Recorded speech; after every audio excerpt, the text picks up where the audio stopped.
This video is brought to you by Dr. Kristen R. Bromley's Guitar Method Book Series and Online Music Academy. Hi, I'm Dr. Kristen Bromley. Welcome to my online academy. It's so great to be here helping you with playing the guitar.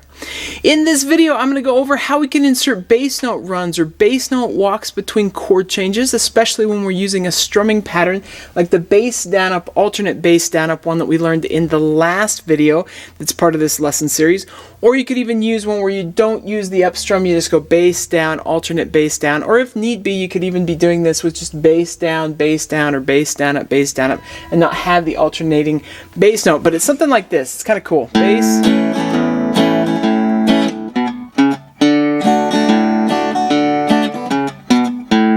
So inserting those little bass note walks or bass note runs between the chord changes using a strumming pattern like this. Super, super fun. And for this video specifically, we're going to work on this with A, D, and E7. So it's going to be great. Of course, after I've gone over the technique and we've worked on it some, we'll jam together on a chord progression using the technique. And when I say jam together, I mean you, me, and the band. So it's going to be lots and lots of fun. This video accompanies lesson 14 from my Chords and Harmony Books 1 and 2 method book. We're going to be starting on page 90.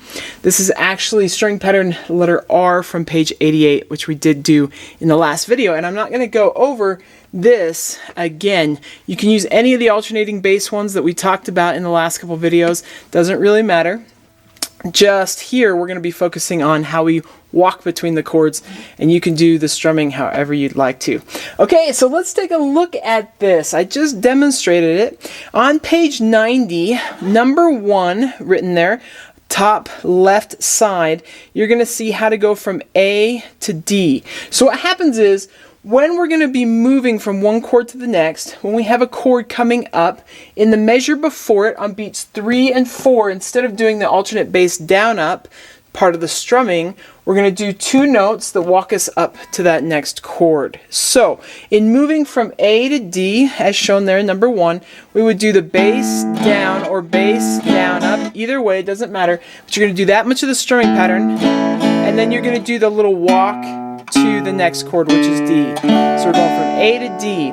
And it's as simple as that, and then you'd have that strumming pattern. Now it works really nicely to work this a little bit by giving yourself 2 measures of one chord, so we give 2 measures of A, and then 2 measures of D.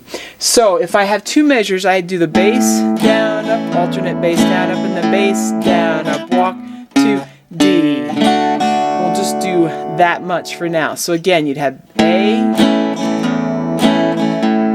and then walk to D.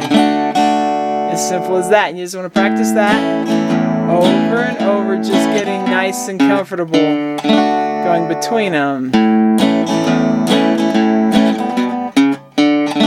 So you can do that as much as you need to, as much as you want to, but now we need to be able to go back to A.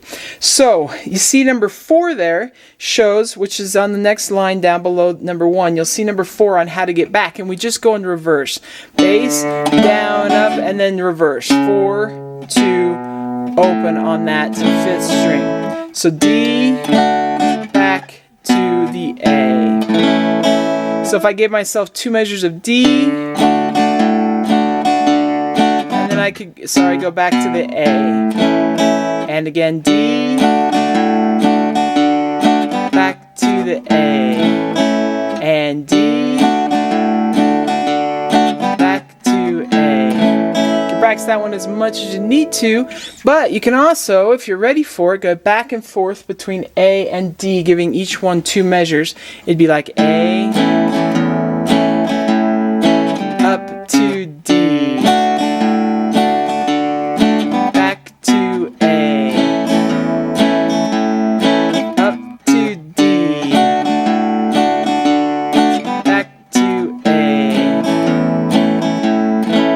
back and forth like that as much as you need to, as much as you want to, just getting comfortable with that. Super, super fun. Of course, you could do it at different tempos.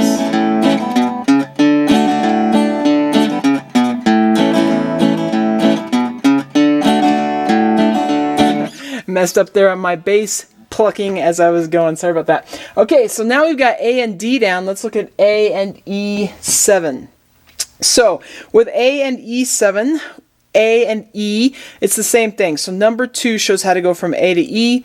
Going from A to E7 works the same way. So with number 2 there, you've got that bass down up on the A, and then you're going to go 4, 2, open on the low 6 strings. So A down to E7.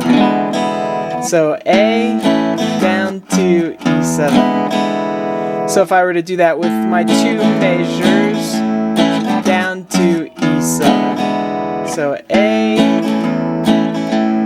down to E7. Now you'll see with number 5 there on page 90 that going back from E or E7 to A works just in reverse. So you've got the E7 back to A. So E7 back to A, E7 back to A. So if you did 2 measures of each going back and forth, you'd have the A back to E7, back to A, then to E7, walk to A.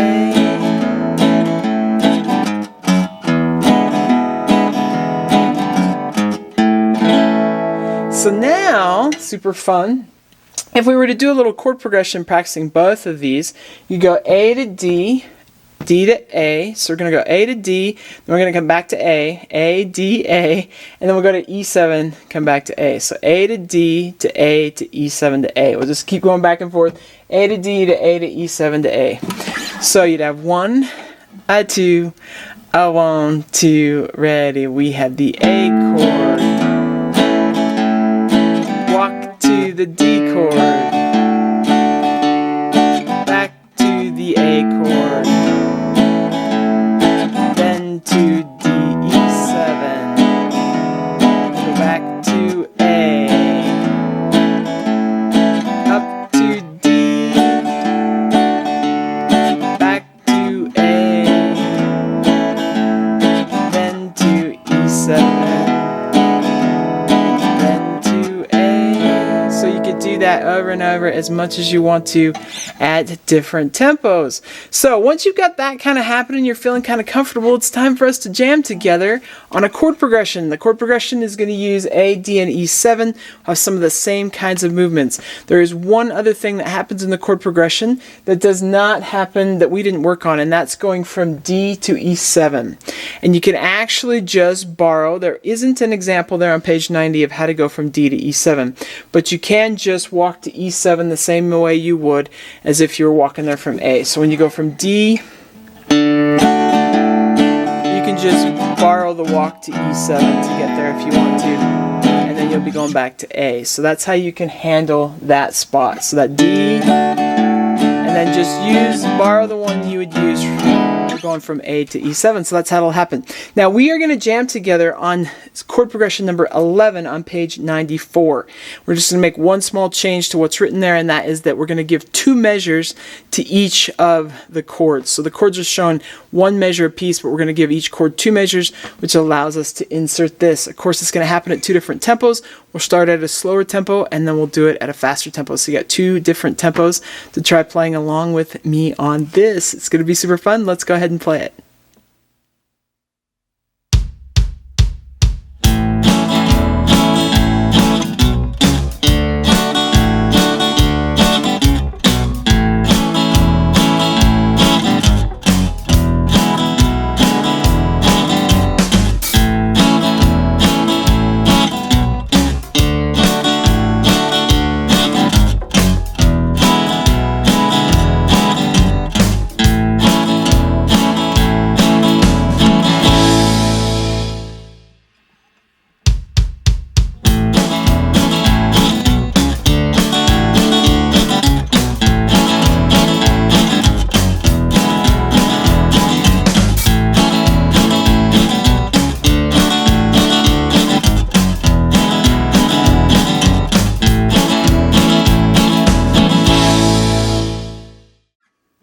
Alright, fantastic. In the next video, we're going to take a look at doing this same sort of thing with E, A, and B7, which will be fun.